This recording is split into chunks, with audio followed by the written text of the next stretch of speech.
Hello, everybody. My name is Mustafa Abedini Fard, and I'm currently an assistant professor without review of Persian Literary Culture and Civilization in the Department of Asian Studies at the University of British Columbia. I want to thank all of you who have taken the time to join us for this first event in 2021. Before anything, I would like to acknowledge that although we are gathering virtually today, UBC's Vancouver campus is situated on the traditional, ancestral, and unceded territory of the Musqueam, Squamish, and Tsleil-Waututh peoples. As I mentioned, this lecture is the first event for 2021 in this series, in the Alireza Ahmadian series, which was named in 2019 in honor of Alireza, a beloved former student and member of the Canadian Iranian community. And thanks to his family and friends, the funding for the series has currently been secured until the end of 2025/26 for the academic year. I would like to mention that we are recording this session so we can post it afterwards.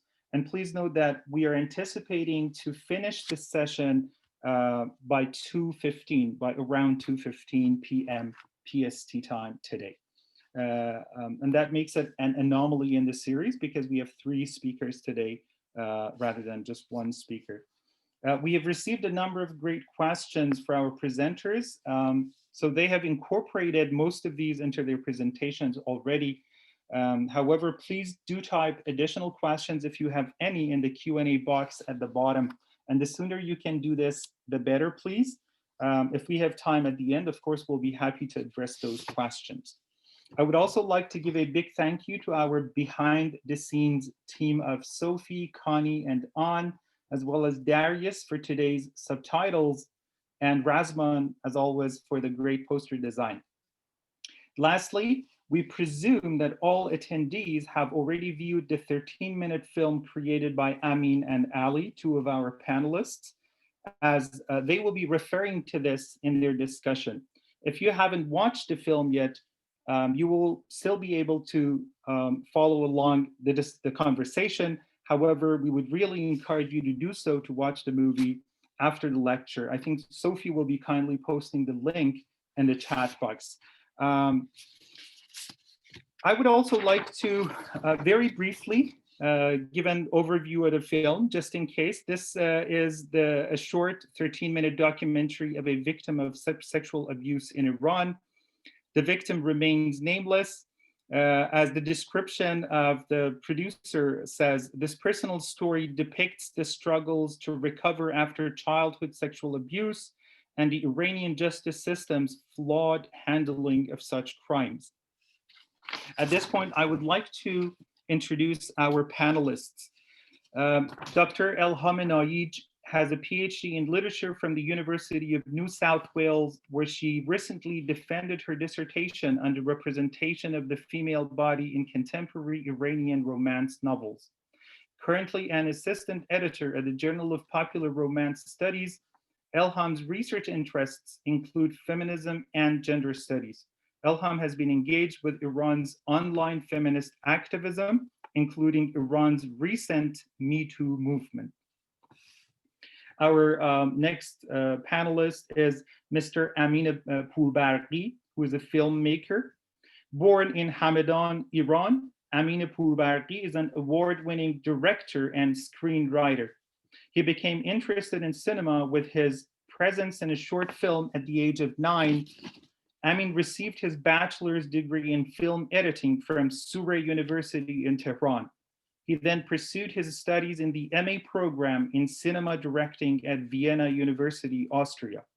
Amin has extensive experience working at TV stations, photography, writing, editing, and occasionally teaching alongside filmmaking. And lastly, Mr. Ali Jenaban is a graduate of acting and filmmaking from the Academy of Hamid Samandaryan. He's a graduate in drama, arts, and music studies from the University of Bologna in 2017. That's when he received his BA. In the past 2 years, alongside theater and photography, Ali has been involved in cinematography, having made 2 documentaries in Iran. One, which is co-directed with Amin, is the short documentary Hailstones Dance, a story of sexual abuse in Iran, which will be discussed today. And the other one, which is also his first, which is basically his first long documentary, is titled Salmon. Please join me in welcoming our panelists. So the first part of our program will be a conversation, basically a question and answer. I will read the questions, and our speakers, our filmmakers, basically Ali and Amin Aziz, will be answering in Persian, in Farsi. Darius will kindly help us providing in the closed caption the English translations of their answers, which have been prepared by Elham Naeej. So Amin and Ali Aziz, if you kindly turn on your cameras, please. Hello. Hello, hi everyone. خیلی خوش آمدید. You're very welcome. We're happy to have you here. Thank you very much for joining us. So would you like me to begin by asking you the first question? So the first, by the way, the questions have been posed by Elham Naeej, and again, the translation, the English translation is also Elham's. So the first question: why did you make this film, Hailstones Dance? What were your concerns while making the film, and what were some of the difficulties you faced during the production of the film and after it, especially in Iran? Please. راستش داشتم خواهد شروع کنی؟ من فکر میکنم بیاد سلام عرض میکنم خدمت تمام عزیزانی که از هر جای نقاط دنیا حضور پیدا کردن تو این جلسه و تشکر ویژه میکنیم از دانشگاه ونکوور که این جلسه رو فراهم کردن. در رابطه با سوال اول من فکر میکنم من دیده داشت تو شروع کن و بعد من ادامه‌شو میام که حالا این پاسکاری هم اتفاق بیفته. فقط دوستان عزیز دوست دارید که من اون قسمت‌هایی رو که گفته شده ترجمه کنم خیلی خلاصه برای کسانی که ممکنه فارسی. So Amin and Ali first offered their greetings and also thanks. So thank you very much. And now they are basically responding to the question. Please go ahead. واقعیت اینه که موضوعی که ما روبروش قرار گرفتیم خیلی تکان دهنده بود. تجاوز محارم، اونم به دختر 8 ساله 8-9 ساله، چیزی که خودش میگه. خب به هشتاد در برخورد اول هر کسی باشه از جهان رو برمیگردونه، به قولی صدای دختر بچه‌ای که شنیده نمیشه و دختری که امروز 20 سالشه، در یعنی سال 2015-16 که ما این فیلم تولید کردیم 20 ساله بوده و همچنان در خونه همون پدر با خانواده‌ای که همه از این اتفاق واقعا دهشتناک باخبرن زندگی میکنه. به واقع نه در سینما، نه در نمود اون توی جامعه و نه در متولی اون قانون راه چندانی وجود نداره. پس شما با یک موضوعی روبرو هستین به عنوان آرتیست که خیلی سخته و سختیش تا جاییه که حتی توی جامعه یا آرتیستایی که همکارای شما هستن، نه همه ولی تعداد کمی نیستن که بسیار من شنیدم که به شما اینو میگن شما این فیلم رو رفتین سراغش برای مطرح شدن، برای جایزه گرفتن، برای دیده شدن یا برای سیاه‌نمایی. میدونین این هم اتفاق سختیه که سراغش میری در مورد اینکه چه سختیایی داشته این فیلم و ساخته شدنش و فیلمی که در شرایط که ما الان داریم در کشور خودمون قرار نیست دیده بشه. فیلم رو میسازی در مورد درد یک جامعه که حالا این درد در تمام جوامع دیگه هم هست، در اروپا و جای دیگه هم این بحث همچنان پاورجاست و اتفاق میفته، ولی شاید دوست داری که در کشور خودت این حرف شنیده بشه و زده بشه، ولی اونجا هم جایی نداره. ما فیلم رو برای جشنواره‌های داخلی هم فرستادیم و نتونسته، حتی با وجود اینکه کسایی مثلا داشتیم وارد نشده. فیلم خوبی بوده گفتن ولی متاسفانه نمیشه. و وقتی که این اتفاق رو ما شنیدیم، چیزی که خب البته اون موقع جنبش میتو هم وجود نداشت، میدونی امروز اگر سراغ این موضوع بری شاید یک کمی حداقل نگاه جامعه تو رو ساپورت بکنه، ولی اون روز این هم وجود نداشت، یعنی همچنان این سکوت پابرجا بود.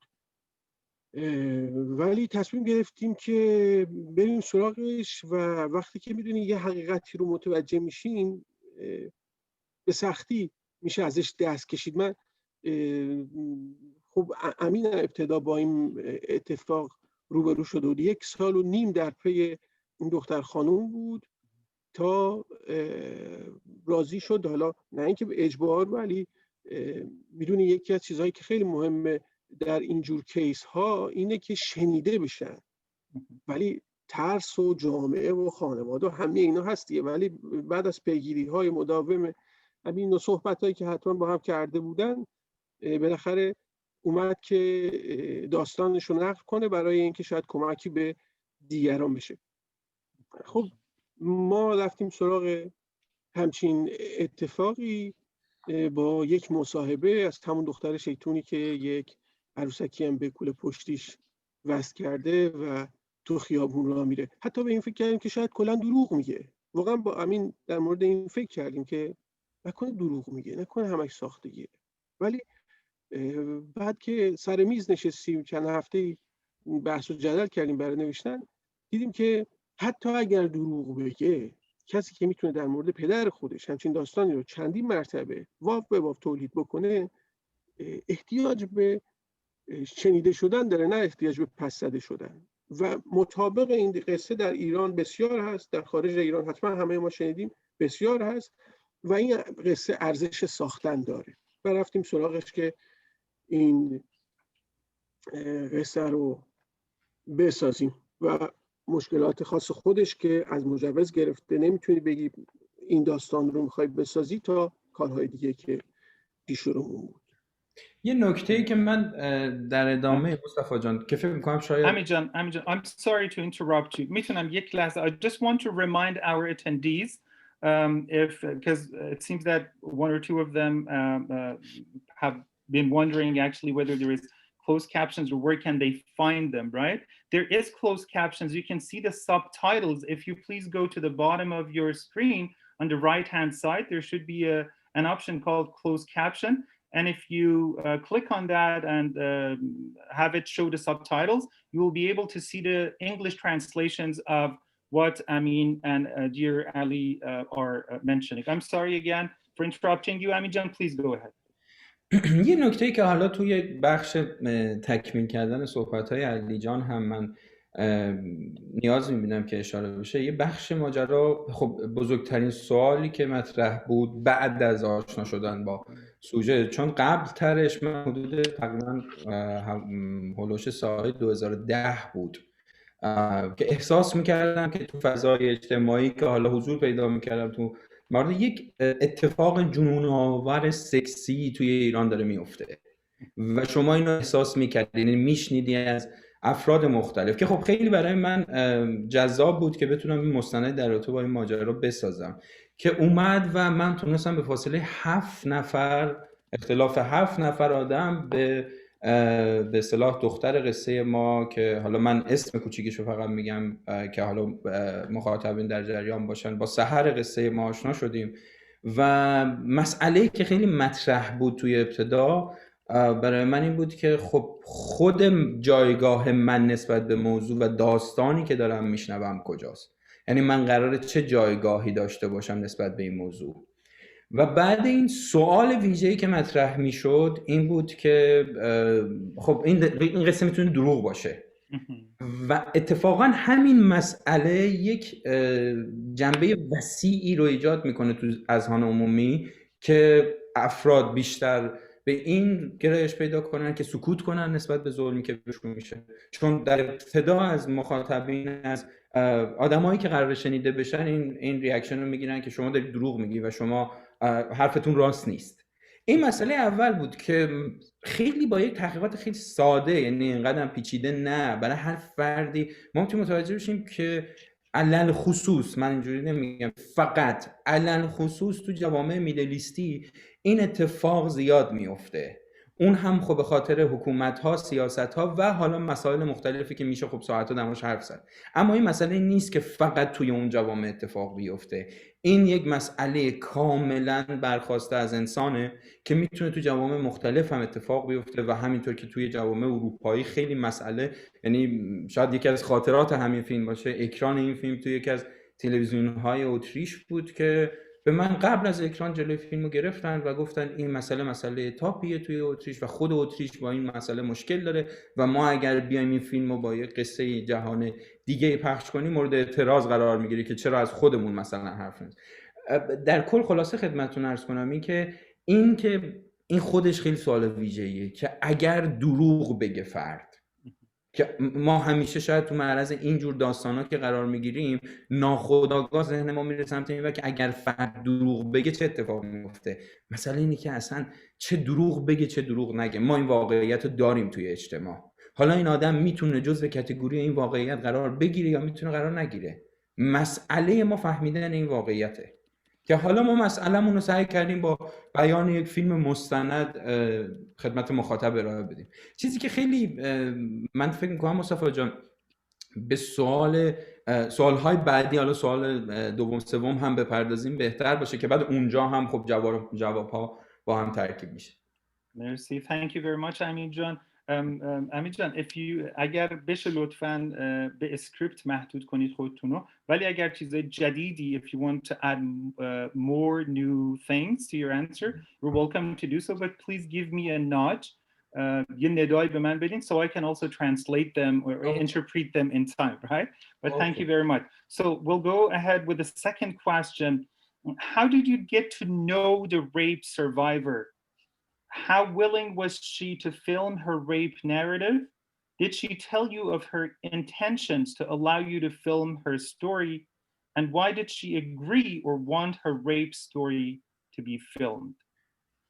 ببینید همونجور که علی جان هم گفتند، خب میگم من تقریبا حدود 1.5 سال با سحر عزیز در ارتباط بودم و بعد از اینکه آشنا شدم و خب سحر این موضوع خیلی مشتاق نبود واقعیتش به جلوی دوربین بیاره به خاطر مسائل مختلفی که اتفاقا خود مجرم و متجاوز جزو از به خاطر رده شغلی که داشتن توی ایران یه بخش ماجرا خب سحر برای سخت بود و خیلی هم به من توصیه میکرد که این کارو نکنیم چون پدر من میتونه خیلی دردسرها ایجاد کنه. اما خب میتونم هم متکی به اسکریپت باشیم بتونم بگم که سوالی که خیلی مطرح بود و من در انتها تونستم با جوابش سحر رو متقاعد کنم که بیاد و داستانش رو برای ما تعریف کنه بعد از 1 سال و چندین ماه گپ زدن باهاش، این بود که داستان تو شامل دختران زیادی در دنیا میشه و حرف تو رو بهتره که همه بشنون و تو با حضور توی این فیلم میتونی شاید حرف خیلی آدم‌های دیگه‌ای رو بزنی و میگم خیلی خودش خیلی برای نگران چون همونجوری که علی جانم گفتن هشتگ میتوی اون موقع نبود، مسائل خیلی سفت و سخت‌تر برخورد میشد باهاش، برای همین آدما خیلی به همون اندازه‌ای که رغبت نمی‌کنن از ماجرا. حالا بماند که حالا تو سوال‌های بعدی هست که چه مراحل قانونی داره ایران که اصلا به اصطلاح شخصی که بهش تجاوز شده رو منصرف میکنه از اینکه بخواد این کارو بکنه. از این جهت هم پس خوردن از لحاظ اجتماعی، یعنی خود اجتماع هم سوژه رو پس میزنه، برای همین همه اینا دست به دست هم میده که یک سوژه‌ای مخفی بشه و پنهان کنه و همه این مشکلات رو به جون خودش برای خودش بچرخه، برای خودش نگه داره و توی اجتماع مطرحش نکنه. من سعی میکنم که مصطفی جان خیلی سوالاتو طولانی توضیح ندم که از حوصله جمع هم خارج نشه. نه خواهش میکنم. دلیل این که من عرضم اینه که در محدوده اسکریپت الان بمونیم چون اختلاف پیش میاد بین متنی که پایین هستش و صحبتایی که شما میکنید و بعدش هم خیلی از این نکات مهمی که الان دارید میفرمایید ممکنه بعدا در جواب بعضی سوالا بتونیم بگیم و بتونیم همزمان ترجمهش کنیم، چون اونایی که فارسی بلد نیستن اینا رو هم باید متوجه بشن. در صورتی که الان نمیشن، فقط ما داریم به فارسی میگیم و در پایین چیز دیگه ای رو مینویسیم. Thank you very much, Amin John. The third question is, how do you find the reaction of the rape survivor's family to her rape by her father? Were they supportive of her? If yes, how? And if not, how? Also, did they know of her presence in the film and did they support her presence? در مورد اول که تو فیلم بهش پرداخته شده، اما در مورد فیلم باید بگم که دختر همچنان تو 20 سالگی با محدودیت‌های زیادی روبرو بود و همونطور که خدمتتون عرض کردم با خانواده‌اش زندگی می‌کرد و ما فقط تو بازه زمانی بین 9 تا 5 بعد از ظهر داشتیم، یعنی شخصیتمون رو توی این تایم میتونستیم از حضورش استفاده بکنیم و این کنترل از ناحیه پدری صورت می‌گرفت که همچنان در خانه با خانواده و دخترش زندگی می‌کرد. برای ساخت فیلم از طرف خود دختر هم ما محدودیت داشتیم، یعنی گفته بود که دوست نداره تعداد عوامل زیاد باشن، آدمای زیادی مطلع باشن. خب ما شرایط رو درک میکردیم و پذیرفتیم. گمانم کلا اگر اشتباه نکنم امین منو تصحیح کن 3 روز برای فیلم برداری داشتیمش با 3 نفر، من، امین و فیلم بردار، و کار در سکوت و پنهان از چشم و گوش خانواده اتفاق میافتاد. نه اون نه ما نمیخواستیم هیچ کسی واقعا آسیب ببینه. او میخواستش بهانه کلاس شنا سر فیلم برداری حضور پیدا میکرد. به بهانه حضور در کلاس شنا، چون تنها under the pretext میومد بیرون به این دلیل. So she would leave home under the pretext of participating in swimming classes, going to swimming classes, because she would have to do this discreetly. بفرمایید. Please go ahead. اون میخواست داستانش گفته بشه، ما میخواستیم که راوی این داستان باشیم دیگه، تمام سعیمون رو کردیم شرایطی رو فراهم کنیم در امنیت بتونیم به این فیلم برسیم. Thank you very much. I'll wait for Darius to post all the subtitles, the answers to this question, and then when he's done, we'll go ahead with question number 4. خب علی جان میخوای سوال فرام؟ فقط قبل از اینکه before we go on, we have had a question which is very relevant. خیلی مربوط به همین حرفی که شما الان فرمودین. It's very relevant to what you just answered. Somebody asked, is this film a threat to her life then? Is she receiving any special assistance now? گفتن که آیا این فیلم یه تهدید برای جان اون فرد محسوب نمیشه؟ آیا کمکی دریافت میکنه از جایی؟ اینم اگر بتونید کوتاه یکیتون لطف کنید محبت کنید این رو. خیلی خلاصه چون خیلی تلاش کردیم توی این زمینه از فقط امین جان تیکه تیکه اگه وایسین من ترجمه کنم ممنون میشم. If you could give me space to interpret. Thank you. ببین مصطفی جان من خیلی تلاش کردم توی همون تایمی که داشتم متقاعد میکردم سحر جانو برای اینکه قصهشو جلوی دوربین هم تعریف کنه این بود که خب بتونم یک شرایط ساپورتر مالی و حالا اینجاش ترجمه کن تو. So during the time when I was trying to convince Sahar in order to participate in this movie project, I was trying to financially support. Is this what you tried to do? میگم به چند تا از مراکزی هم که خب خیلی هم توی فضاهای مختلف تبلیغ میکنن که ما میتونیم حمایت کنیم، خودم به شخص حضور پیدا کردم ولی متاسفانه میخوام. And I also refer to some organizations or institutions that normally publicize, maybe human charities, مثلا جای خیریه, that they would publicize that it would offer help to such victims. I've referred to them. تمام این مراکز منو سوق میدادن سمت این که مدارک قانونی دوباره برمیگشتیم به همون اگه دروغ باشه و چه میخوام. However, all of such places or institutions would return me or refer me back to legal documents, sometimes asking, what if this is all a lie? How could we prove this? Where is the documentation? And so the circle would begin. دقیقاً همونجوری که گفتی یک دور باطله، یعنی اینکه دوباره ما بعد دوباره مراحل قانونی که حالا توی ادامه خدمت مخاطبین و همینطور یک بخشیشو در فیلم ما اشاره کردیم به نتیجه نمیرسید. یعنی من میگم با 3 تا از مراکز که از اتفاقا یکیشون هم از بازیگرهای بسیار معروف ایران هم بودن رئیسشون، خیلی من وارد مذاکره شدم گفتم اما هم دور باطله، یعنی پیچی و اون ور پاس میده به قانون و قانون هم که دیگه خب میگه مختومش کنیم، خیلی سر صدا دار نکنیم قصه رو و مخصوصا اون موقع. And all of this would actually cause the whole incident to turn into a vicious circle, especially because there was a tendency on the part of some institutions to not really get into this and to try to close it as soon as possible. اما ببخشید به اینجا نرسید. آیا is it a threat؟ آیا تهدیدی شده ایشون یا منظور یعنی که جانش خدای نکرده به خطر نیفتاده باشه؟ تا وقتی که من تا انتهای 2018 باش در ارتباط بودم، خب این فیلم توی ایران اکران نشده بود به صورت عمومی، ولی تنها چیزی که تونست متقاعدش کنه این که من کلا کارگردانی فیلمو متفاوت کردم و بهش این قول دادم که هیچ چهره‌ای ما نمی‌بینیم، همینطور که در فیلم هم دارین می‌بینید، و این دلیلی شد که ما بتونیم هم از اون طرف این خطر رو نسبت به زندگیش کمتر کنیم، هم از این طرف بتونیم فیلم رو بسازیم. یعنی کاملا همه چی برعکس شد و چهره سحر رو ما هیچ وقت توی فیلم نمی‌بینیم، فقط حضورش رو احساس می‌کنیم.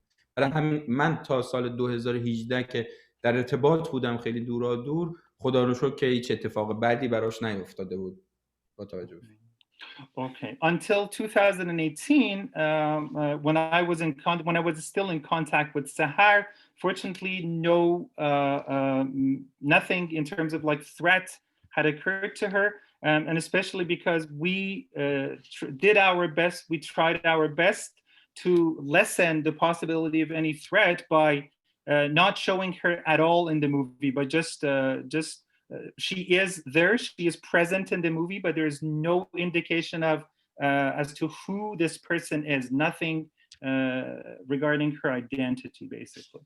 یه نکته کوچولو مصطفی جان، خیلی نگران بود برای زندگی من، یعنی زندگی ما که داشتیم این فیلمو می‌ساختیم. اون خیلی خودش بیشتر از هر کسی نگران بود و میگفت که پدر من میتونه خیلی مشکل ساز باشه که دارید این قصه رو می‌سازید. And Amin is also adding some important, interesting fact that the character called Sahar in this story was especially concerned and worried about the director's life, about Amin's life, especially because her father is said to be have a high-ranking political position, basically. And so she was concerned that he, the father, might actually try to take revenge or do something to hurt the director. مرسی امین جان. فقط من یک لحظه اوکی.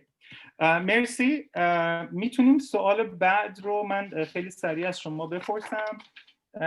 So here comes the next question. Were there any cultural issues that the rape survivor in the film was worried about? And I noticed that you answered somehow this question. If you could very briefly, اگه خیلی خلاصه، چون وقت یه خورده کمتر شده، به اینم اگه اشاره کنید ممنون میشم. خب جوابش اینه که بسیار زیاد.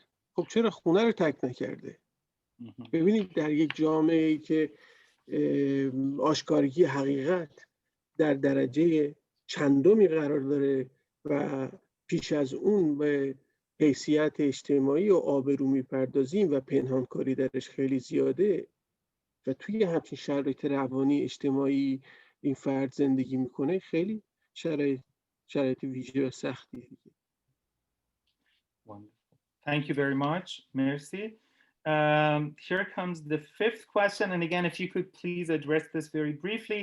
What are some of the legal barriers against reporting rape and incest cases in Iran? اگه بتونید خلاصه briefly please. من خیلی خلاصه میگم، یعنی ادامه مطلب فیلمو میگم، چون باز همین خب خیلی بحث وسیعه. ما توی فیلم تا اینجا اومدیم که برای شرایط قانونی، برای ثبت شدن اینکه حالا قانون بتونه حمایت کنه از همچین افرادی، نیاز داریم که 4 نفر همزمان، اینو تو فیلم داریم بیان میکنیم، که همزمان قصه رو ببینن و با هم بیان شهادت بدن. اما این شهادت دادن توی دادگاه خودش مثلا 3 تا فیلم سینمایی نیاز داره، اینقدر عجیبه. این که این 4 نفر باید رأس 1 ساعتی که دادگاه اعلام میکنه حضور پیدا کنن، مثلا ساعت 10 دقیقه باید هر 4 نفر ساعت 10 توی دادگاه حضور پیدا کنن و اگر این بشه مثلا 12 دقیقه یکیشون دیرتر بیاد پرونده بسته میشه و هر 4 نفر بعد اینکه همزمان حضور پیدا کردن همزمان مثل یک گروه سرود بیان کنن قصه رو که دیدن و بعد از اینکه دیدن قاضی به احساس خودش به ماجرا برمیگرده که آیا اینا دارن راست میگن یا دارن دروغ میگن و اگر هم قاضی به این نتیجه برسه که این احساسش باشه که اوکی اینا دارن راست میگن و این اتفاق افتاده، فرد متجاوز باید 3 مرتبه اقرار کنه و بگه که این جرم رو انجام داده و بعد از این که اون فردم 3 بار اعلام کرد، حالا قانون ایران نسبت بهش حد داره، یعنی حتی اشد مجازاتی که تو خیلی از موارد به سادگی هرچه تمامتر اجرا میکنه، اما من صرفا هیچ حمایتی از اشد مجازات توی ایران نمیکنم، فقط لول قانونی توی ایران که اشد مجازات چه مسئله‌ایه توی این مورد تنها در صورتی اشد مجازات برای متجاوز قائل میشن که هم خودش و هم فردی که بهش تجاوز شده هر دو متأهل باشن. اگر یکی از اینا مجرد باشه دیگه ماجرای قانون به اندازه و کمیش حد پیدا میکنه، یعنی به شلاق و در حد اکثر ترینش 7 سال زندان و حدود 100 ضرب شلاق بوده، یعنی قبل از. و خیلی خلاصه هم اینو اضافه کنم که همه این قوانین در راستای کمک به متجاوز و اینکه شرایط رو برای تجاوز انگار قانون فراهم میکنه. Thank you, Amin. Thank you very much. And here is the last question. Have you talked with a rape survivor about Iran's Metoo movement? Do you know what she thinks of this hashtag, which I think we already got the answer, but please feel free to answer, because you said that you haven't been in contact with the survivor after 2018. But please, if there is anything to mention. من خیلی خلاصه بگم، متاسفانه من به اصرار خودش از سال 2018 نتونستم، این خودش خیلی اصرار داشت که در ارتباط نباشیم و من همچنان هم میشنیدم زندگیشو، خیلی شرایط دراماتیکی رو تجربه میکرد و من فیلم هم به طرقی به دستش رسوندم، ولی تا آخرین خبری که داشتم این که به من گفت میترسید که فیلمو ببینه، چون چند سال، یعنی تقریبا 1 سال خورده گذشت، ما به اصرار خود من و خودش با توجه به اینکه با خانواده زندگی میکرد فیلمو براش نفرستاده بودم، یعنی دستش نبود. بعد 1 سال و نیم فیلم فرستادم و خودش اصرار کرد که به وقتش، من خیلی دوست داشتم بشنوم حرفای خودشم بعد فیلم، که به من گفت هنوز میترسم فیلمو ببینم، هر موقع دیدم برات مینویسم و تقریبا میتونم بگم این آخرین مکالمه ما بود متاسفانه. So Amin has actually sent a copy of the movie to the main character, to the survivor, and she has mentioned that I fear actually watching the movie, and but after that you haven't been in contact with each other. Is that correct? Well, we hope that she is safe and healthy wherever she is. Thank you so much, Amin and dear Amin and Ali. So at this point, we will welcome Elham. Elham will be speaking for us about the Metoo movement in Iran. She has done some research, and she's also, again, as I mentioned, she is involved as an activist in online feminist activism. So Elham Jan, we can't wait to hear what you have to share with us. Many thanks, Dr. Ahmadi, for inviting me to this panel discussion. It's a huge pleasure. I'd also like to thank the amazing team who helped organizing this session. Thank you, Sophie, Razman, Darius, Kani, and many thanks to the Alireza Ahmadian family and the UBC Persian program. Thank you, everyone, for being here. So today I'm going to talk about Iran's hashtag Metoo and how the gender violence uncovered through this hashtag is deeply connected to a broader structure of violence valued in contemporary Iran's legal, cultural, and political discourses. I also wish to explore hashtag Metoo's connection to the broader feminist scholarship and activism in contemporary Iran. Oh, I should share my screen, sorry. No worries. Thank you very much, Elham Jan. Take your time, please. Oh, sorry. No worries, no worries. Thank you. Okay.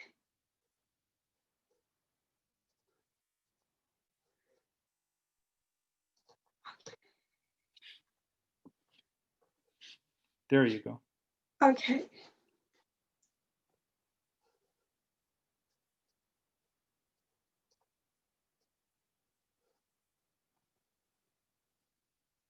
All good?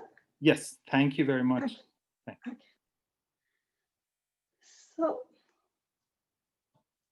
the Metoo movement in the West started in 2006 when the American activist Tarana Burke used the phrase Metoo to raise awareness about the sexual harassment women, particularly women of color, face in their everyday lives.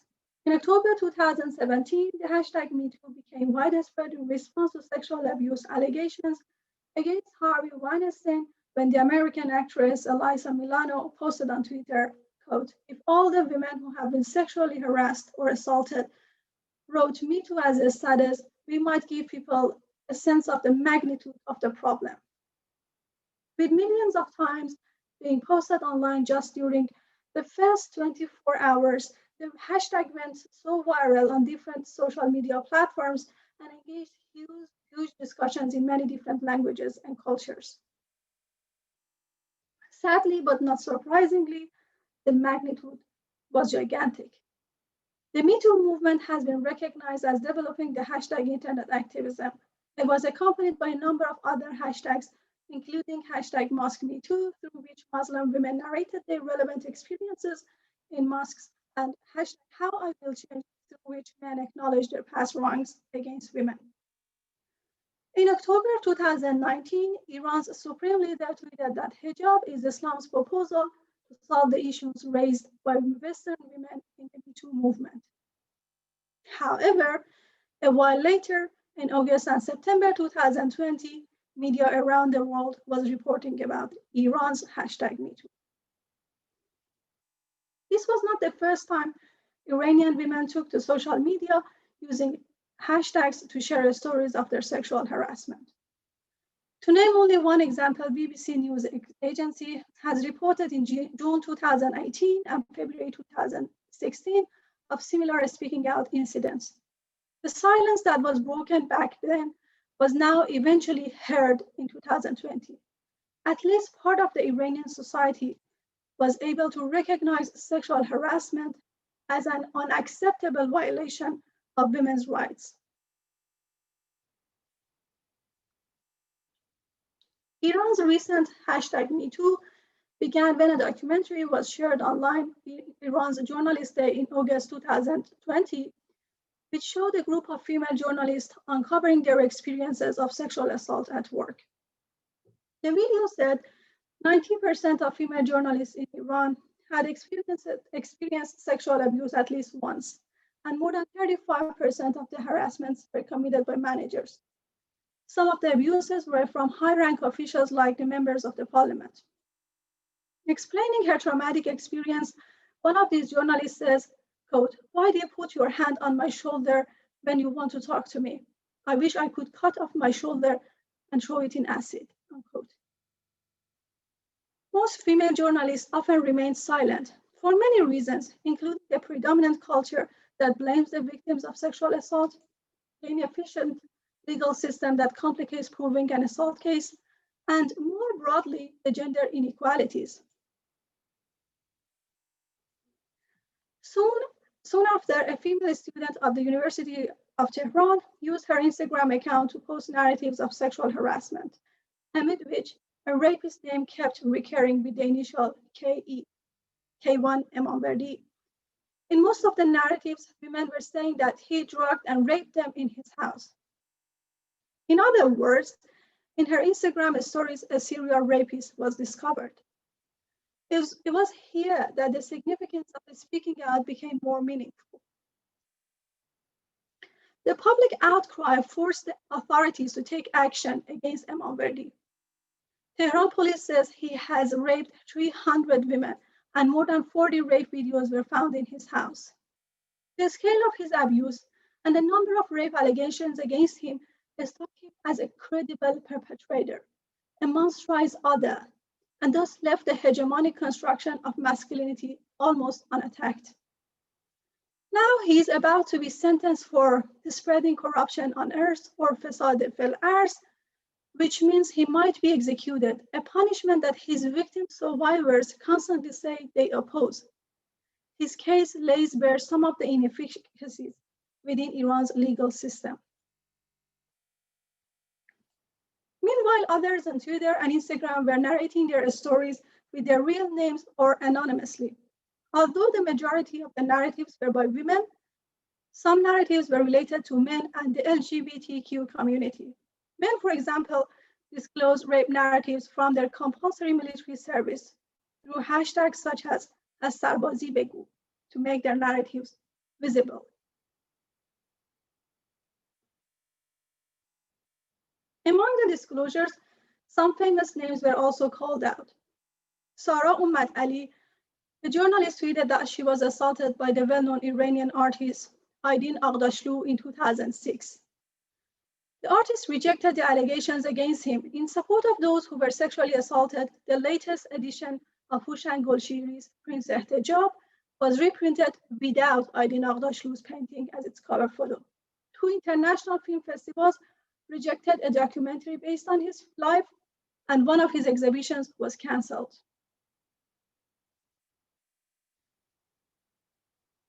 Similarly, Kamil Ahmadi, a researcher in the field of women and ethnic minorities in Iran, was accused by several women of sexual assault and rape. He too denied the allegations, saying he is himself a victim of the patriarchal society. By blurring the victim-perpetrator boundaries, Ahmadi was gaslighting the public's opinion, which maddened feminist activists, particularly because of his being associated with feminist scholarship. Following the accusations, his membership in the Iranian Sociological Association was cancelled. Similar sexual assault allegations were made against famous artists such as the singer Mohsen Namju. However, a combination of rape culture, credibility conundrum, emphatic logic, and author apologism often try to ignore the accusations. More recently, on October 18, a group of Afghan and Iranian women performed the famous Chilean anti-rape feminist anthem in front of the Iranian embassy in Germany. Part of the Iranian version of this anthem says, "The paternal house is in blood. The Sharia law supports it. The patriarchy is the judge. You misogynist government, hear from the discriminated side. You're the antagonistic. You're the hypocrite. You're the regressive. You are the rapist." Pardis Kandahari states that Iran's legal system includes some laws against sexual harassment, and the fact that women do not take legal action is due to their lack of knowledge on their rights, and that the judicial system is time-consuming. Yes, however, existing laws are inefficient. To begin with, words such as violence against women and sexual harassment are not properly defined. Rape is only recognized when a male sexual organ is penetrated into another person's vagina or anus. As mentioned in the documentary and Ali and Amin's talk, proving a rape crime is very difficult. And as Nadia Akhtai says, a woman's claim can be dismissed if she is not identified as a good woman. In other words, we get to the credibility conundrum again. If the woman wins the case, the man might be sentenced to execution. As we see in the case of Keyvan Imamverdi, this might not be what the woman wants. If the woman fails to prove her claim, and the chances aren't low for many cultural and structural reasons, the strong defamatory laws mean that the man can file a complaint against the victim's accusations, and the victim actually becomes accused. Beyond that, other laws, such as the compulsory hijab, are violations against women's rights. As Akhtai explains, compulsory hijab implies that, quote, women, especially young women who are bad hijab, meaning not properly veiled, and do not adhere to strict moral codes, are perceived as a source of potential moral decay that needs to be cautioned and disciplined, unquote. This goes clearly counter the feminist argument that aims at demystifying the rape's association with women's clothing. The law also does not recognize marital rape as women are legally obliged through the concept of tamkin to submit to their husbands, both sexually and in general.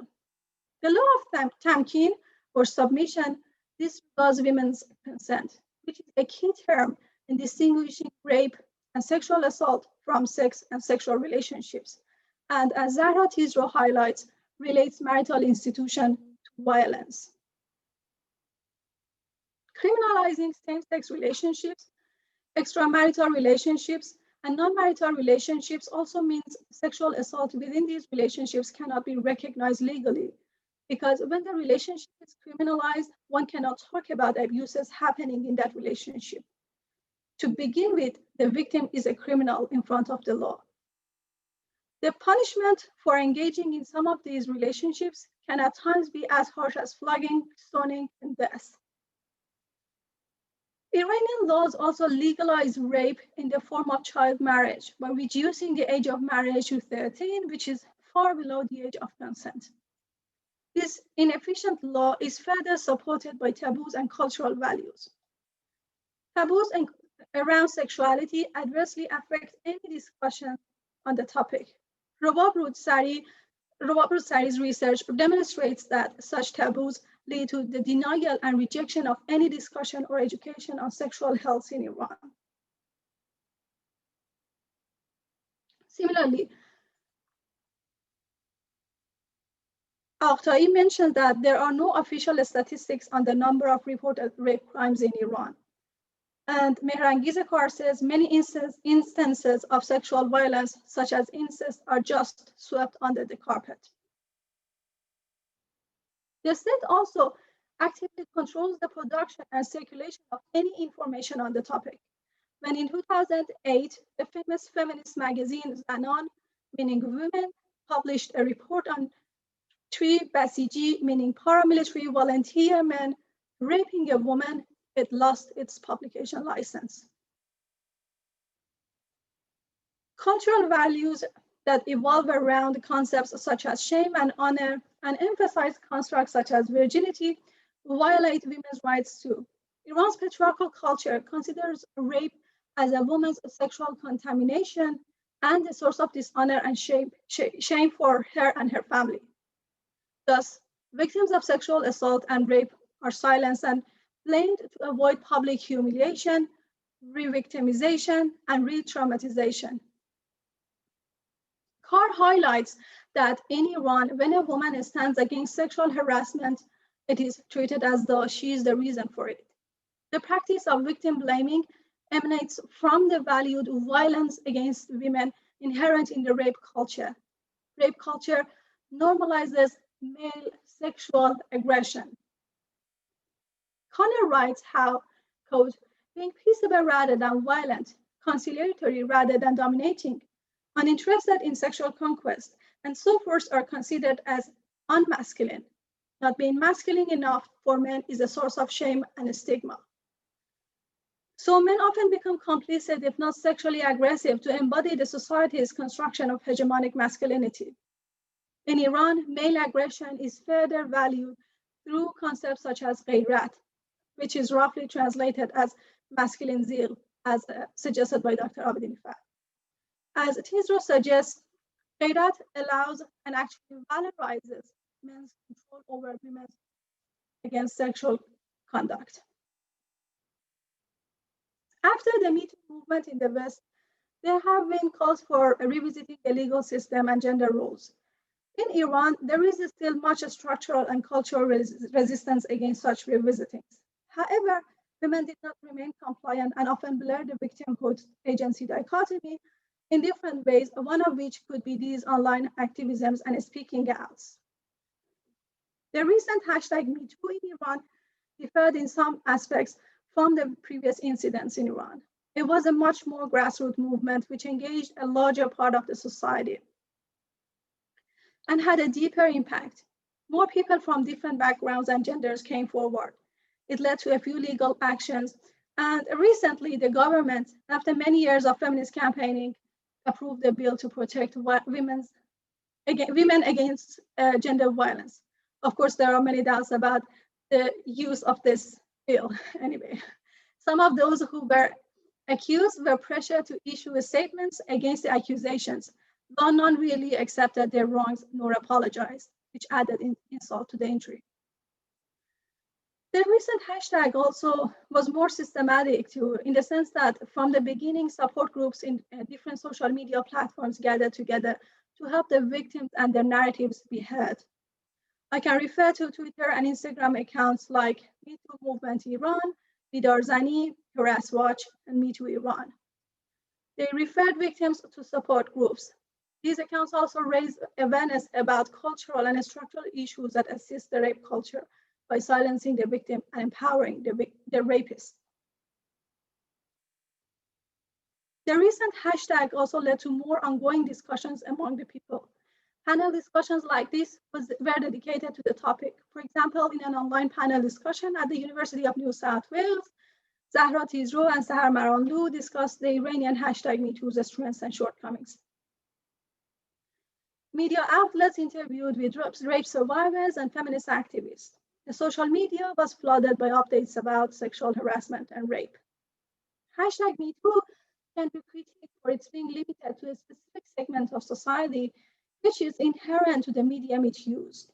For patriarchal and economic reasons, some might not have digital access. Celebritization of certain narratives is also a concern.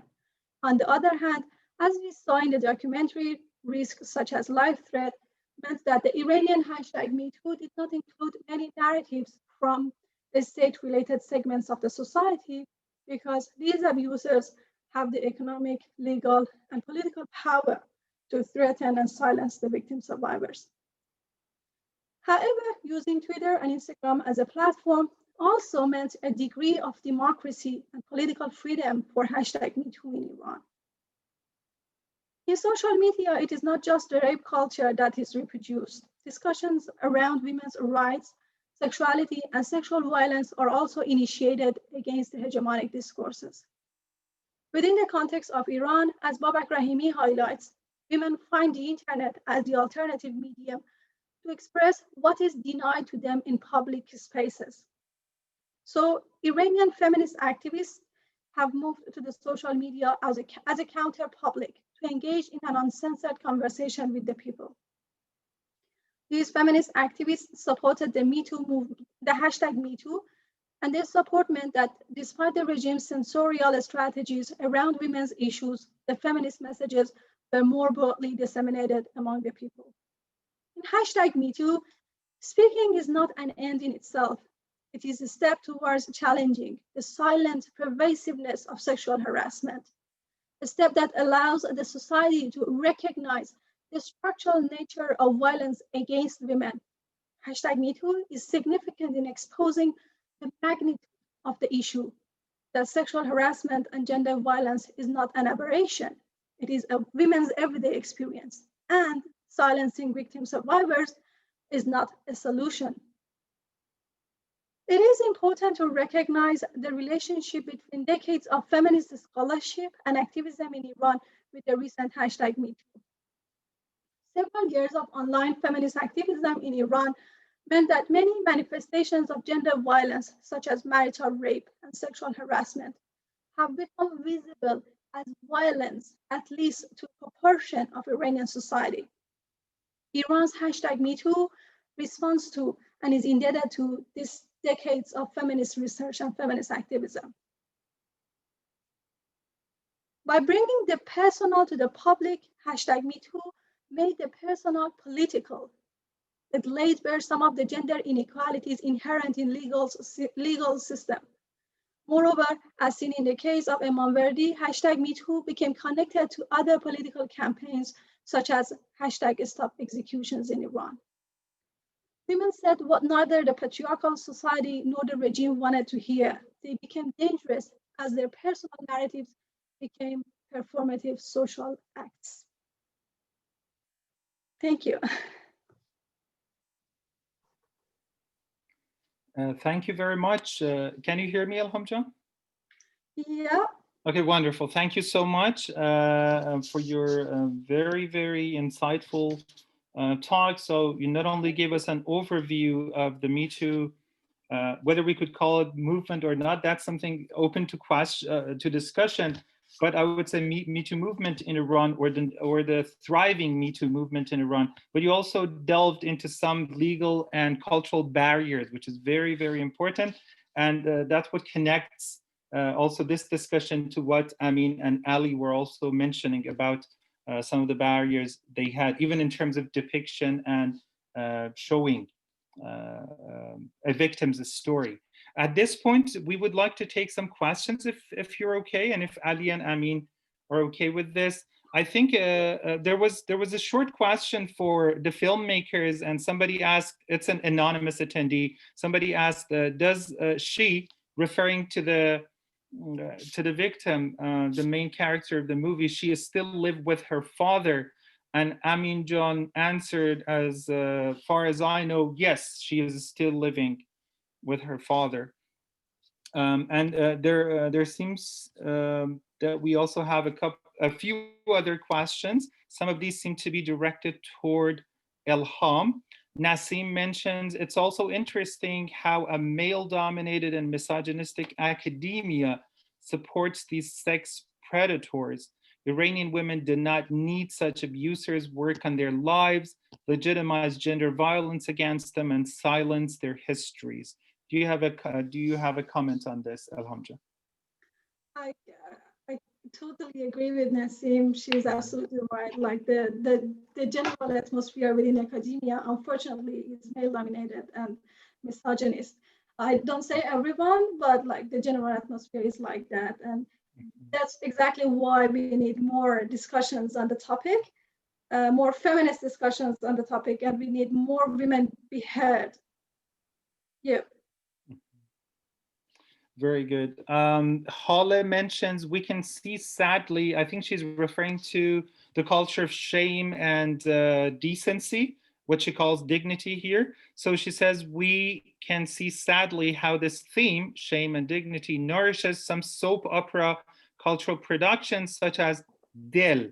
I haven't been following this soap opera, or so you, if you have a comment on this, or I haven't watched the soap opera neither, but like, yes, unfortunately, this is a theme these are themes in a lot of productions within the popular culture. I don't say all of them, but yeah, so like I can say, like, my research is about romance novels. So like in romance novels, we also see a lot of this, this emphasis on honor and shame. And also I say toxic concepts such as ghirat, they recur a lot in these romance novels. But again, this is not the case with all the romance novels. There are always writers, and I can say filmmakers, who go against the grain, but the general atmosphere, yeah, I agree. These are constantly reproduced. Unfortunately. So shame is used basically as an element with which the audience is presumed to basically agree rather than challenge, or right? Exactly. In certain terms. They are reproduced, exactly. Often they are reproduced. Unfortunately. Thank you, Elham John, and thank you, Hala, for the question. Hala has another question. Can I ask you, from which theoretical lens did you look at Me Too movement, the Me Too movement in Iran, in your thesis? I assume this was not part of your thesis. Is that correct? Is this a separate study? Yeah, this is a separate study. Actually focuses on the representation of female body in contemporary Iranian romance novels. Romance novels. It's a feminist project. I use theoretical, theories like, I don't know, Julia Kristeva, Fatima Mernissi, and others, Judith Butler. But like, the reason I am here to talk about Iran's hashtag #MeToo is because of my I can say, my tiny part in this hashtag, as I try to support these victim survivors. So this is not part of my research or my thesis. I'm just here to help these women's stories be heard. I don't say that they don't have a voice. They absolutely have a voice. A lot of them came forward and they're speaking about their narratives, which is like a very courageous act. I'm here just to help the voices be heard within the academic sphere. Thank you very much, Elham. We have also had a couple of questions for the filmmakers before I go on with maybe the last questions for Elham John. امین و علی عزیز، از بعضی از دوستان پرسیدن که حالا به قسمت‌هایی از این سوال فکر می‌کنم شما لطف کردید و پاسخ دادید، ولی اگر بتونید به صورت مبسوط‌تر گفتن که آیا محدودیت‌های فیلمسازی در ایران تأثیری بر نحوه روایت فیلمسازان از سرگذشت‌های قربانیان جنبش من هم داشته است؟ فقط اجازه بدید من اینو ترجمه کنم قبل از اینکه حالا اگر محبت کنید پاسخی براش داشته باشید. So the translation is do gendered restrictions on film production in Iran affect the way filmmakers are choosing to tell Metoo stories through film? علی جان داداش تو بگو نظر تو و بعد من هم اضافه میکنم. من والا سوال خوب متوجه نشدم. ببینید خیلی پیچیده بود. نه خواهش میکنم. خواهش میکنم. منم ساده تر میگم. محدودیت هایی که به اصطلاح سر راه فیلمسازی توی ایران وجود داره، خب آیا مثلا چون شما فرمودید که قبلا خب جنبش میتویی نبوده وقتی شما این فیلمو ساختین، ولی فکر کنید الان مثلا میخواید برگردید ایران و به این موضوع بپردازید، داستان بعضیا رو روایت بکنید، درسته؟ اون محدودیت هایی که سر راه فیلمسازا هستش که معمولا هم خب محدودیت‌های حالا یا قانونی و نهادی هستش، چطور میتونه مانع کار شما بشه احیانا؟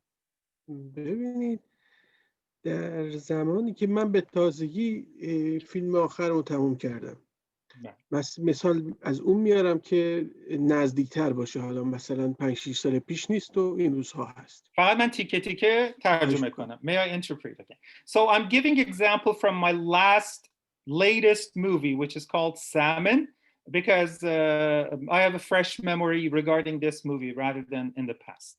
بفرمایید.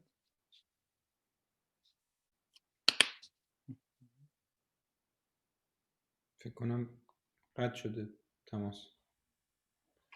تماس کی نمیدونم صدای منو میشنوید همین؟ من صدای شما رو دارم. شما صدای من دارید مصطفی جان؟ بله صدای شما رو دارم. فکر میکنم علی جان رو نداریم. اوکی. من ادامه میدم. خواهش میکنم. So Amin is continuing. Apparently we might have lost Ali for a second. Let's see. Okay. Please go ahead. من یه داستانی، یک قصه در رابطه با همین فیلم که اتفاق افتاد رو تعریف میکنم و شاید این بتونه کمک کنه به جواب این سوال. اونم این که من میتونم ترجمه کنم. Okay. So I'm going to actually relate a narrative or tell an anecdote regarding this, and hopefully it'll help delineate or explain this matter a bit further. من به بهانه این فیلم با یکی از مراجع تقلید ایران به نام آیت الله مکارم شیرازی دیدار کردم. می‌خواید بگید مثلا؟ Okay. As I was involved in making this movie, I visited one of the مرجع تقلید رو میتونیم well, the religious leaders or emulation, leader of emulation. So basically religious leaders who have followers who emulate them regarding their jurisprudential matters. So I even actually met with one of these high-ranking religious jurisprudence, Mr. Makarim Shirazi, Ayatollah Makarim Shirazi.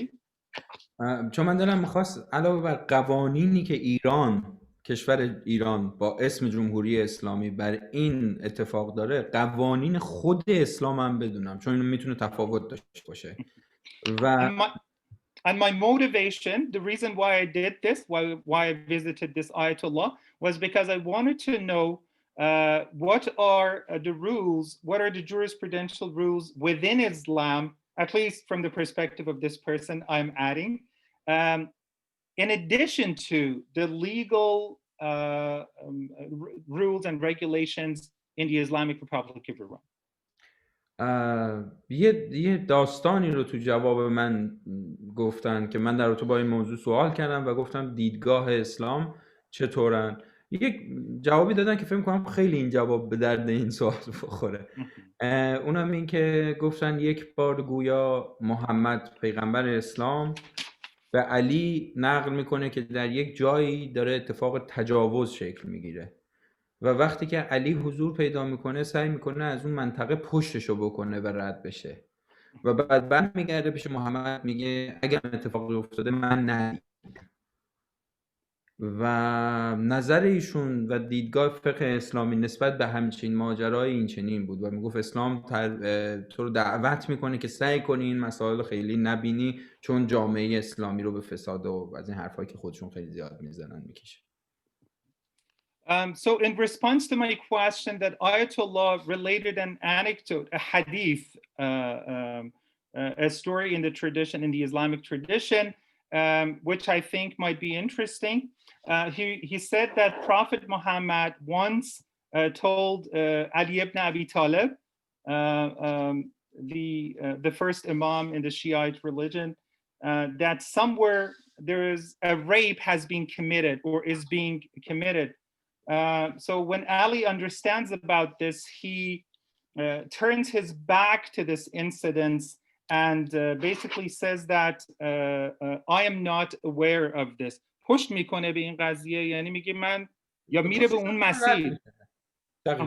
Okay, so he just passes on as if he has not even noticed this. So the Ayatollah mentioned this anecdote, this hadith, to support the viewpoint that in Islam it's better to ignore or to turn a blind eye on such incidents because revealing them too much might actually cause disorder or might cause disruption in the society.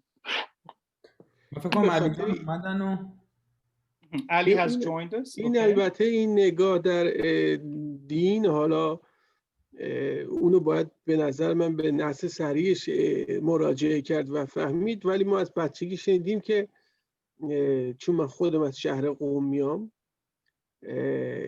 که تولید یعنی بازگوی زشتی تولید زشتی میکنه و خواهش میکنم. So Ali is also adding that even culturally speaking, so he's saying that I'm coming from the city of Qom. Qom is associated with religiosity, basically. Coming from that city, from childhood, I remember having been told that retelling or disclosing ugliness or disclosing ugliness is going to reinforce that or is going to actually make that increase. همچنان می‌خواید در این سوال بمونین یا یک موضوع دیگه ای رو مطرح کنید؟ نه خواهش میکنم اگر فکر میکنید چون من سوال مشخصی بود. They had specifically asked about how this might چطور این میتونه تأثیر بذاره روی فیلم سازی شما. How this might affect your filmmaking practices. ببینید وقتی که ما در یک جامعه زندگی میکنیم که مثلا رئیس جمهور ما آقای احمدی نژاد در سالهای پیش گفته بود ما در ایران مثلا دگرباش جنسی نداریم. خب اصلا اینقدر این دروغه که نمیشه در موردش چیزی گفت، ولی وقتی توی همچین فضایی میخواین سراغ هم این اتفاق بریم همه درها بسته میشه ناخودآگاه، چون تمام درها میخواد ما رو ببره به سمت معصومیتی که وجود نداره. اوکی، پس اگر اجازه بدید من همین رو به عنوان خلاصه در واقع چون فکر میکنم خلاصه مفیدی باشه. So Ali is mentioning that there is this tendency. So there is this tendency to again conceal things on an institutional level. This is what I am gathering from what he said. But literally speaking, Ali is saying that, for instance, in a society where the president and he's referring to President Ahmadinejad a while ago, several years ago, in Columbia University, when he denied the fact that in Iran we have homosexual people, but he denied the fact that we do not have any homosexuals in Iran. So Ali says that in such a society, all legal institutions are basically pushing you, even when you are trying to make a film regarding such an important matter, only because of the shame associated with it, they're pushing you towards concealing it in order to basically promote some sort of innocence that is not there, as he calls it, ma'sumiyat or innocence. اوکی. چیز دیگه دوست داری اضافه بکنی اگر خیلی خلاصه؟ نه در این مورد نه، من فکر می‌کنم به اندازه کافی روشن. خواهش میکنم. فقط یک سوال دیگه شده. There's been another question of the filmmakers. یک سوال دیگه شده، اونم گفته که یکی از در واقع عزیزانی که ثبت نام کرده برای این جلسه گفته دوست دارم بدونم فیلم سازان مهمان آینده این مسئله رو، یعنی جنبش من هم و همطور فیلم سازی در این باره مثلا یا انعکاسش در هنر، در ادبیات چطور ارزیابی میکنن تو بافت جامعه ایران. So the other question that we have received, and here's the English version, somebody asked, I would like to know how the filmmakers perceive the future of this issue, and I assume that they refer to sexual abuse, do they refer to the Metoo movement in the context of Iran? How would they evaluate this, the filmmakers? ببینید در رابطه با همچین مسئله برخورد هنر که حالا فیلم هم شامل این مجموعه میشه، مسئله اصلی اینه که خب یک خبر تکان دهنده دیگه ای اما دیروز شنیدیم که الهام جان توی مطالبی هم که ارائه کردن اسم ایشون بود و توی ایران آخرین تابلوی ایشون 12 میلیارد تومان به فروش رفته. حالا میخواین تیکش رو ترجمه کنیم؟ حتما 12.5 میلیون دلار، میلیارد تومان. میلیارد تومان. اوکی که میلیارد میشه بیلیون. کم ارزشی هم هست، یعنی تابلوی نیست که اون قیمت باشه. 12 میلیارد قیمت گذاشته. حراج تهران که مثل حراج کریستی میمونه و 12.5 گویا فروش رفته که شاید انگیزه های در واقع چیز هم پشت این میتونه وجود داشته باشه. پولشویی نیست، این یک نوع اسم شوییه. یعنی دیگه اینجا پول رو نمیشورن، با پول اسم رو میشورن. من این رو ترجمه بکنم. خلاصه‌اش رو ترجمه کنم. خواهش میکنم. So Amin and Ali are referring to what they call a disastrous thing that happened just yesterday. Mr. Aydin Aghdashlu, whose name was mentioned in Elham's presentation, and who has been accused of more than 40, correct me if I'm wrong, Elham Jan, but I think in New York Times, was it 40 or there were several incidents. Turn on, Elham. Elham Jan, you're muted. I'm sorry. Oh, sorry. Okay. I'm not sure about the exact numbers. Oh, we're not sure about the exact numbers. But yeah, there are several cases. And there are several cases. Regarding him, there are, I mean, the narratives are actually pretty much evidence-based. So we do have evidence regarding assault allegations against him. And this is like, I mean, he's trying to, I mean, defend himself and saying all these allegations are just like allegations and they want to, ruin defame my him, reputation, defame me. But what's actually behind the curtain is like, these are pretty much evidence-based, unfortunately. And then there have been like many controversies about this recent record of,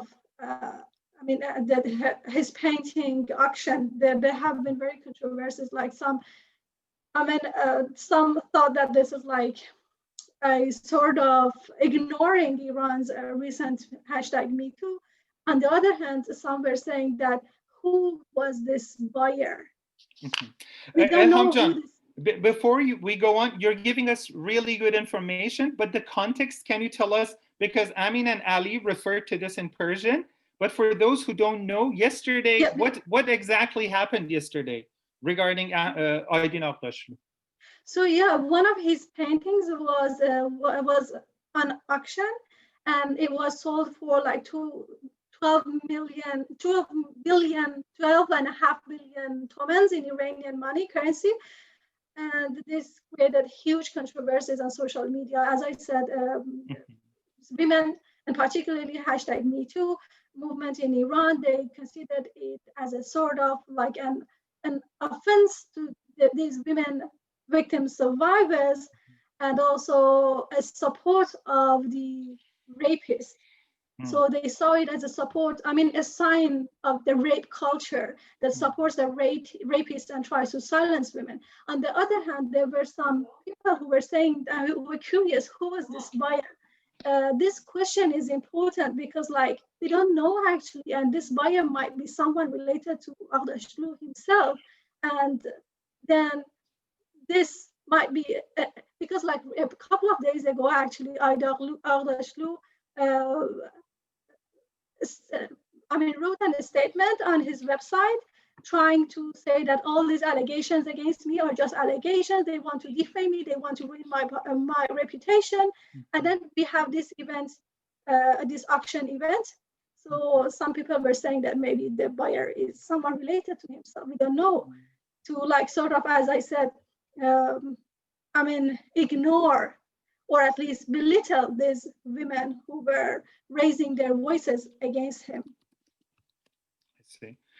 Thank you very much, Elham Jan, for giving us the context. Now let's go back to Amin and Ali, because I think their answer might have been left unfinished, but thank you so much, Elham Jan.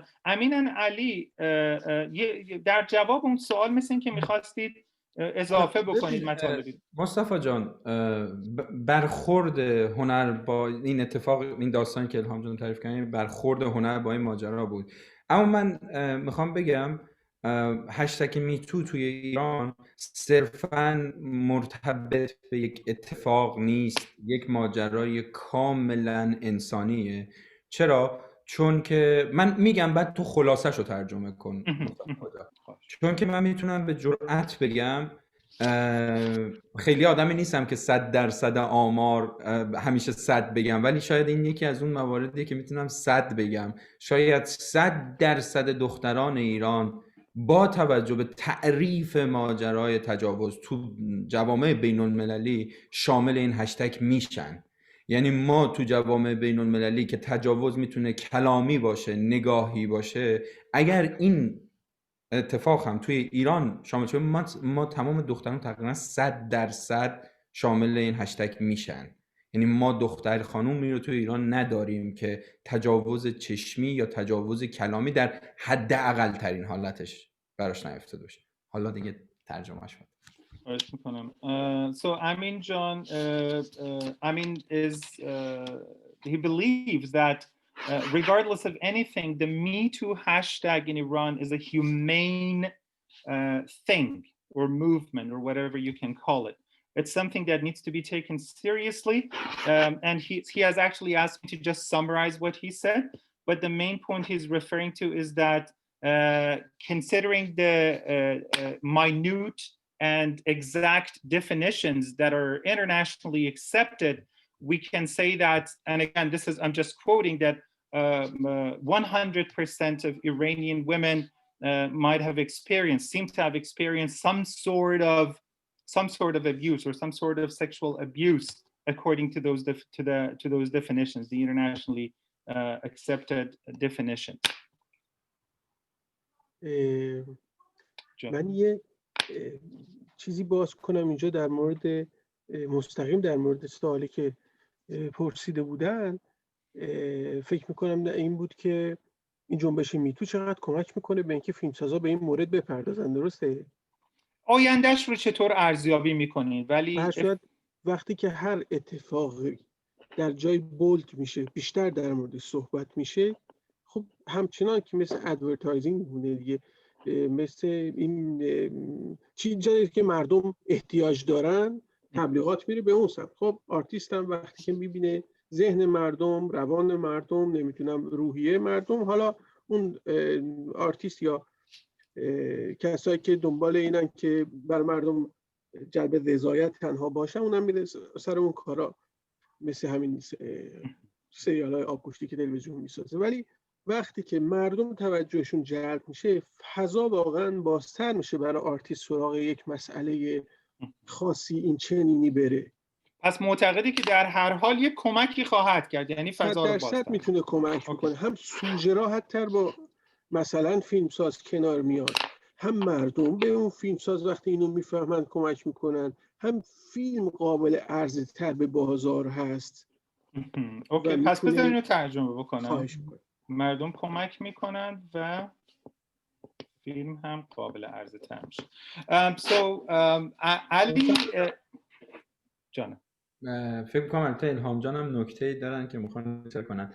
من یه نکته در رابطه با حالا صحبتی که شد تو زمینه فیلمسازی، من معتقدم تا وقتی که فیلمسازی توی ایران شکل مستقل خودش رو پیدا نکرده، علاوه بر هشتگ میتو، اتفاقهای دیگه ای هم نمیتونن کمک کنن که ما بتونیم به طور واقعی، به طور چون بارزترین مثال فیلمی که حالا تو ابعاد سینمایی ساخته شد و توی ایران به اکران وسیع اومد، فیلم هیچ دختران فریاد نمیزنند خانم درخشنده بود، پوران درخشان بود. و سوال من اون خروجی اون فیلم من قشنگ یادمه که خیلی هم خب بررسی میکردم موضوع رو، اینکه به دلیل اینکه فیلمساز مستقل نیست از لحاظ فکری. مصطفی میخوای تا اینجاش رو بگی بعد ادامه شد؟ من اجازه بدید پس صحبت علی رو ترجمه بکنم، مال شما رو هم تا اینجا ترجمه میکنم. So there seems to be a little bit of disagreement here between Ali and Amin. I'll just translate them very quickly. And after this, we might take just one more question because we really have limited time. So in terms of how the Me Too movement might affect the representation of sexual abuse or sexual violence in art and in literature, etc., in Iran, Ali believes that it definitely, in the long run, it will have positive impact because, after all, it will foreground the issue and it will attract attention, and it will actually widen and make the space widespread in terms of the attention that the topic can get. Therefore, artists, moreover, the subjects, for example, those like Sahar in this movie, they will deal more easily with actually revealing their stories, first of all. People might also be able to help and support such projects. And also the movies are more presentable. There will be more atmosphere and more space for them to be presented in society. That's Ali's response. On the other hand, Amin is taking a slightly different stance. Amin believes, I don't think that Amin denies what Ali said, but he's adding to it. He is complicating it. Amin believes that unless filmmaking becomes independent in Iran, neither Me Too movement nor the movies made in this regard might not make such a significant difference. But why? Let's see what his reason is. Amin جان چرا فکر میکنی که تا فیلمسازی مستقل نشه، نه فقط جنبش میتو بلکه ممکنه حتی فیلم های مثل فیلم خانم پوران درخشنده و غیره هم نتونه خیلی کمک بکنه؟ مصطفی جان، مسئله اینه که فیلمساز یک بخشی بقای خودش، فیلمسازی که حالا صرفا فیلمسازی رو فقط توی ایران محدود میکنه، چون من خب چند سالی هست که خارج از ایران فقط فیلم میسازم، وقتی که فیلمسازی رو برای خودش توی ایران محدود میکنه و جهان فیلمسازی ما توی ایران معنای استقلال براش وجود نداره و فیلمساز میخواد بقا داشته باشه توی سینمای ایران، انیویز دنبال این موضوع نمیره. و حتی اگر مثل خانم درخشنده که سالهاست توی این زمینه داره فعالیت میکنه، نه صرفا زمینه تجاوز، در مورد مشکلات کودکان داره فیلمسازی میکنه، حتی وقتی هم میاد میپردازه اون جنسی رو پردازش میکنه که کاملا حکومت و اجتماع حاکم بر کشور ایران رو میذاره کنار و بعد ما مستقیما برخورد فردی میبینیم. یعنی دوباره برمیگردیم که فرد مقصره و دوباره برمیگردیم، من بگم بعد دیگه ترجمهش، دوباره برمیگردیم به یکی از مطالبی که الهام جان گذاشته بود توی همین مطالبی که ارائه میداد، نسبت به این که فرد داره میگه که نوشته بود، توییت کرده بود که خانواده معتقد بودن که تا خودت نخوای به تجاوز نمیکنن. ما دوباره برمیگردیم یک کجا اینو نوشته بودم؟ ببخشید، البته من اصل حرف رو برام قابل فهمه، فقط برای اینکه درست ترجمه بکنم این نوشته کجا بودش؟ توی یکی از اسلایدایی که الهام جان داشتن نشون میدادن بله مترجم یکی از قربانیان. بسیار بسیار.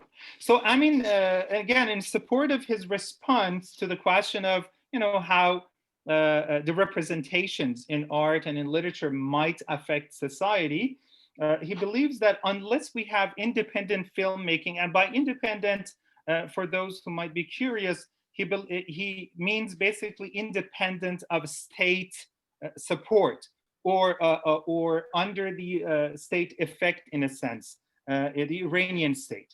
Unless we have such really independent filmmaking in Iran, Amin believes that such efforts might not have genuine impact. Why? Because at the end of the day, and he is giving the example of Ms. Puran Derakhshande's film, which is called His Dukhtaran Faryad Nemizanand, Hush, Girls Don't Scream, which is a very, very interesting and informative movie about sexual abuse in Iran. But at the same time, Amin Jan believes that because it had to be made under the constrictions and restrictions in the Iranian society and under the Islamic Republic of Iran, it had to somehow reduce the problems to personal and interpersonal level, and by pushing aside the role of the state and legal institutions. Merci, Amin Jan. At this point, well, first of all, I just want to say that this is such a very, very important issue, and definitely our session can barely even touch, the surface, whereas they say scratch the surface. So I would have loved for us to be able to have the panelists answer more questions, but sadly we have reached the end of our session. If there's anything, حتی اگه یک جمله کوتاه هست که میخواید با بیننده ها در میون بگذارید، چون دیگه باید ازشون خداحافظی کنیم، ولی من بعداً میگم که اگر دوست داشتن با شما از طریق ایمیل، چه الهام جان، چه امین و چه علی عزیز در تماس باشن. اگر ممکنه من میخواستم در مورد یه مسئله صحبت کنم که فکر کنم به خانم ناهید خیلی کوتاه میتونی علی جان. آره خیلی کوتاه مثلا دیگه خیلی کوتاه دیگه. آره نسبی 1 دقیقه لطفا. 1 دقیقه ممنونم. من فکر میکنم اگر بخوایم که جامعه بهتری داشته باشیم، این مورد میتو در این جامعه بتونه رشد بکنه و راه درستش رو پیدا بکنه، چون موردی نیست که بشه اثبات کرد به راحتی.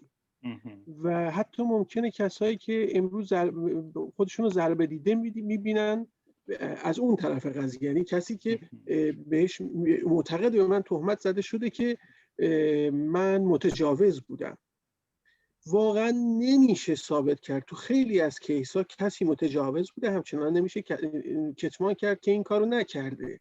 یعنی خیلی مرز اخلاقیه و احتیاج به گفتگو داره و احتیاج به این داره که این پنهانکاری از بین بره، احتیاج به این داره که آگاهی داده بشه اصلا تجاوز یعنی چه و وسعت تجاوز یعنی چه، و تمام اینها احتیاج به شکستن سکوت داره در هر دو طرف و پایگاه و نقطه امن پیدا کردن و بحث و گفتگو در این باره که همه بتونن بیان صحبت کنن. از امام وردی بتونه بیاد حرف بزنه و به جایی برسه که بیاد به راحتی معذرت خواهی بکنه و از اون طرف همچنانی که شاکیانش حداقل 5 نفرشون که من میدونم نمیخوان اعدام بشه و فقط میخوان حرفشون شنیده بشه و اون هم بیاد که اذعان کنه و اعتراف کنه که من این اشتباه رو کردم و جامعه با کم شدن خشونت ازش فاصله بگیره.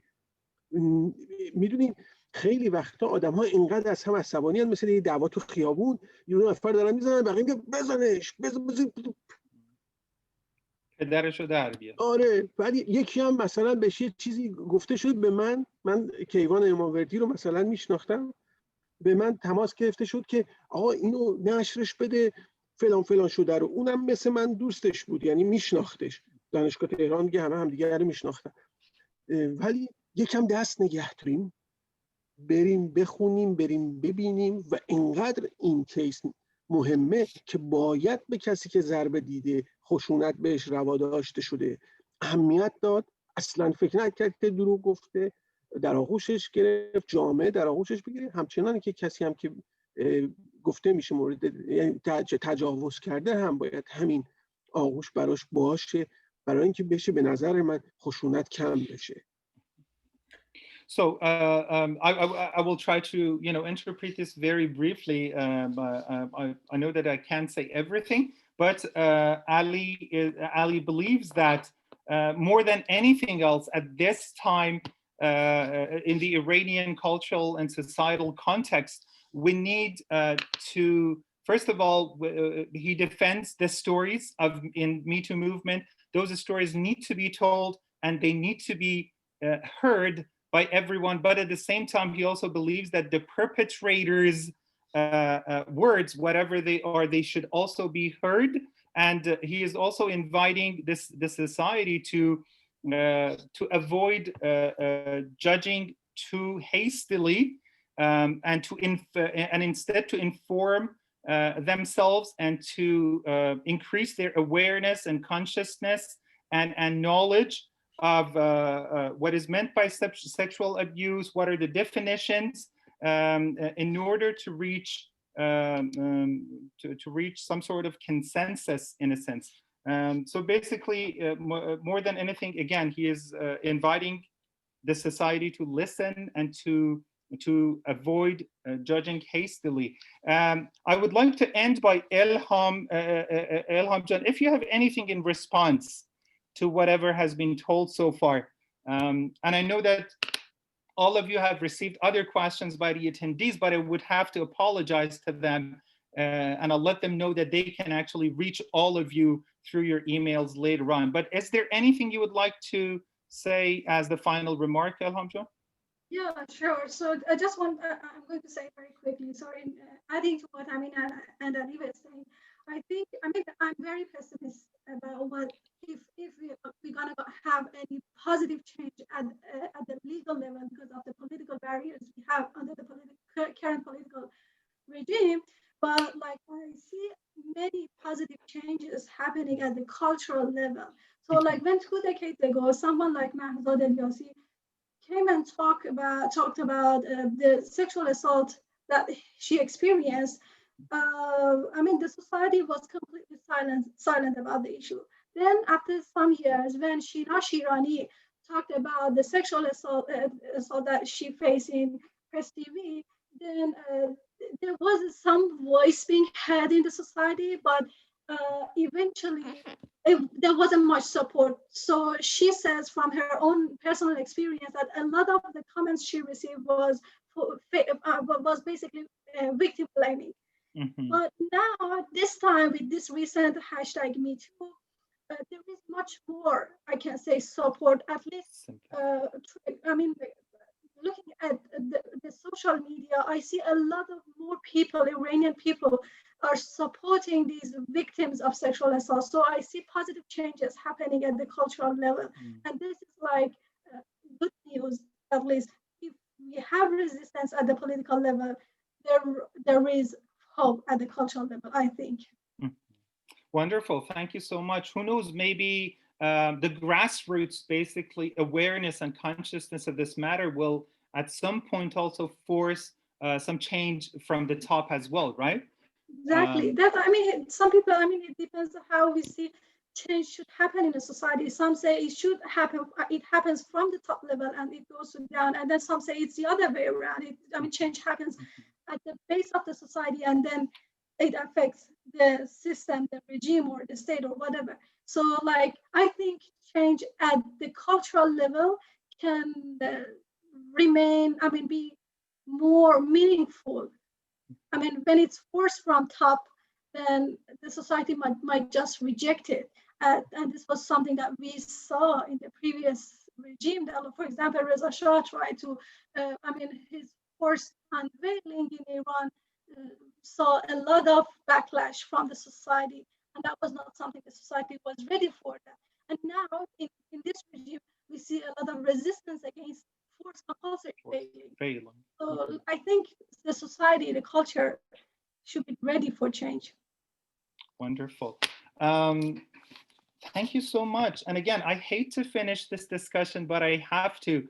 At this point, I would like to give my sincerest thanks to Ali, Elham, and Amin for accepting our invitation and for joining us in this very fruitful conversation. I would also again, thank all of the attendees very much for taking the time, and we apologize. It went over the 1 hour and 15 minutes that we had promised at the beginning. Thank you very much for your patience. I'm sure that our presenters, as mentioned here, will be happy to be contacted on email if you have any additional questions. So please feel free to jot down their email addresses. Please take 5 minutes if you have the time to complete our feedback survey. We always look forward to your feedback in order to improve our work for forthcoming lectures. And of course, please do join us in our next lecture, which is going to be on January 31st, Saturday, and it's going to be by Dr. Farshid Kazemi, who is a postdoctoral fellow at Simon Fraser University. And the title of his talk is The Iranian Nightmare, Theorizing a New Iranian Horror Cinema in the Transnational Circuitry from 2009 to 2019. Well, once again, thank you very much to everyone, and have a wonderful rest of your time, and bye.